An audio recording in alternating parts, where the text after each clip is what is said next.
Les effets seront catastrophiques pour la recherche et sa capacité à soutenir l'industrie. Est-ce qu'on veut vraiment redresser la France ou est-ce qu'on veut continuer toujours dans cette logique comptable? D'un côté, il y a 20 milliards d'euros qui ont été donnés en cadeau aux entreprises du CAC 40 sous forme de crédit d'impôt compétitivité.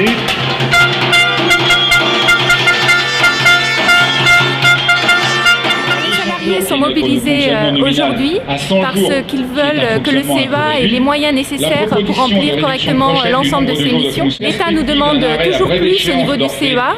On est sur l'intégralité du mix énergétique et en contrepartie, l'État ne nous donne pas les moyens financiers.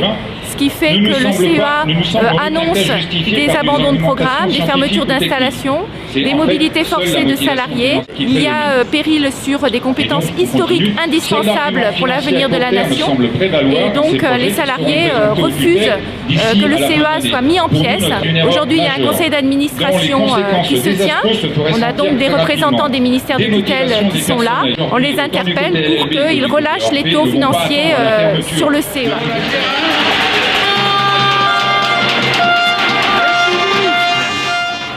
La réalité du CEA, c'est la diversité des domaines scientifiques et technologiques qui couvrent son activité. Les compétences acquises ont suscité l'intérêt d'autres chercheurs.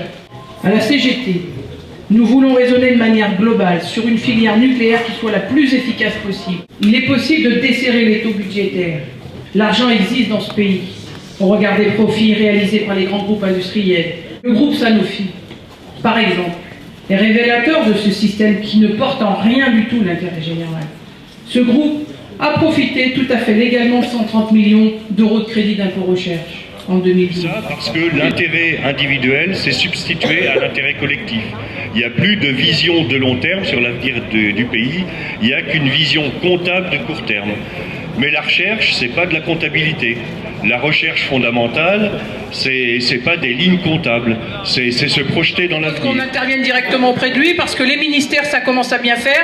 On n'arrête pas de nous renvoyer de ministère en ministère. On a des rencontres, effectivement, dans les cabinets. Ils nous écoutent, il n'y a rien qui bouge. Donc on va effectivement aussi demander qu'à un moment donné, le gouvernement prenne ses responsabilités sur tous ces dossiers à enjeux importants qui en vont de l'avenir, effectivement, aujourd'hui, de la France, de la recherche et plus largement de la question de l'énergie, qui est notre domaine.